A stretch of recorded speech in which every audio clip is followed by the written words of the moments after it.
Hi மக்களே, good morning. Coffee with மோகன். இன்றைக்கி ஒரு முக்கியமான விஷயம் மக்களே.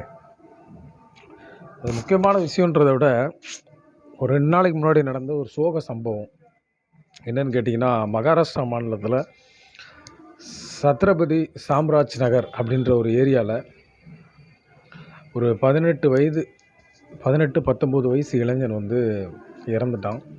ஸோ அவன் இறந்தது மட்டும் இல்லாமல் அவன் ஃபேமிலியாக இறந்துருச்சு. காரணம் என்னென்னு கேட்டிங்கன்னா, ஒரு ஐஃபோனுக்கு இஎம்ஐ கட்ட முடியலை. ஸோ அதனால் பேரண்ட்ஸோட வாக்குவாதமாகி அந்த பையன் மலை உச்சியிலிருந்து தற்கொலை பண்ண முயற்சி பண்ணியிருக்கான். ஸோ அந்த ஊருக்காரங்க எல்லாருமே வந்து அவனை தடுத்துருக்காங்க.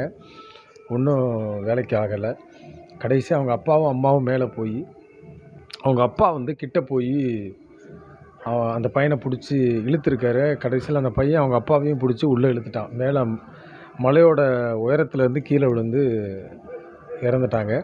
ஸோ அதை பார்த்து அவங்க அம்மா வந்து டக்குன்னு ஏறி குதிச்சிட்டாங்க.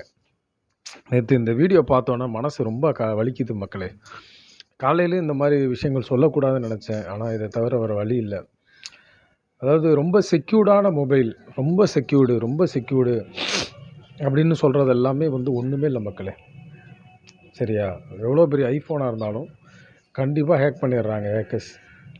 ஸோ செக்யூர்டான மொபைல் அப்படின்றது வந்து நம்ம சாதாரண பட்டன் ஃபோன் தான். சரியா? என்னடா இப்படி சொல்ல நினைக்காதீங்க, உண்மை அதுதான். எந்த டென்ஷனும் கிடையாது. நம்ம ஒரு காலத்தில் பட்டன் ஃபோன் யூஸ் பண்ணும்போது டச் ஃபோன் யூஸ் பண்ணுங்கள், தப்பு இல்லை. அது தேவைக்கு மட்டும் பயன்படுத்துங்க. ஸோ ஆடம்பரத்துக்கு பயன்படுத்தாதீங்க. இதுதான் நான் சொல்ல வர கண்டென்ட்டு. சரியா? ஒரு ஐஃபோனில் வசதி இருக்கவங்க ஐஃபோன் வாங்கலாம். அவங்களால அஃபோர்டபுள் பண்ண முடியும். 2 லட்சம் 2.5 லட்சம் 3 லட்சத்துக்கு கூட வாங்கலாம். ஆனால் ஒரு ஏழைங்க ஒரு ஐஃபோன் பணக்காரங்களை பார்த்து நம்மளும் வாங்கணும் அப்படின்னு நினைக்கிறது வந்து முட்டாள்தனம் என்னை பொறுத்த வரைக்கும். ஸோ அது தவறு மக்களே. எந்த பேரண்ட்ஸையும் யாரும் பசங்களுக்கு முக்கியமாக சொல்கிறேன், அவங்கள டார்ச்சர் பண்ணி மொபைல் வாங்கி ஸோ அதன் மூலமாக ரீல்ஸ் போட்டு அதன் மூலமாக ஒரு பந்தா காமிக்கணுன்ற எண்ணத்தை வளர்த்துக்காதீங்க ஃப்ரெண்ட்ஸ்.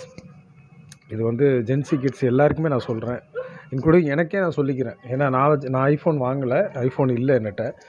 ஸோ அந்த மாதிரி ஐஃபோன் மோகத்தில் இருக்காதீங்க. பணம் இருக்கவங்க வாங்குகிறாங்க, இல்லாதவங்க சாதாரண ஃபோனை வச்சு மேட்ச் பண்ணுங்கள், ஒன்றும் பிரச்சனை இல்லை. ஸோ மக்களே, அந்த குடும்பத்துக்கு நம்ம ஆழ்ந்த இரங்கலை தெரிவிச்சுக்குவோம். ஸோ இனிமேல் இப்படி ஒரு துயர சம்பவம் நடக்கக்கூடாது நம்ம இந்தியாவில். வெளிநாட்டில் நடக்குதா என்னென்னு தெரியும், அப்போவே கஷ்டமாக இருந்துச்சு இந்தியானோடனே. ஸோ மக்களே, கொஞ்சம் உஷாராக இருங்க, எச்சரிக்கையாக இருங்க மக்களே. நன்றி மக்களே. தேங்க்யூ ஸோ மச் மக்களே. நன்றி.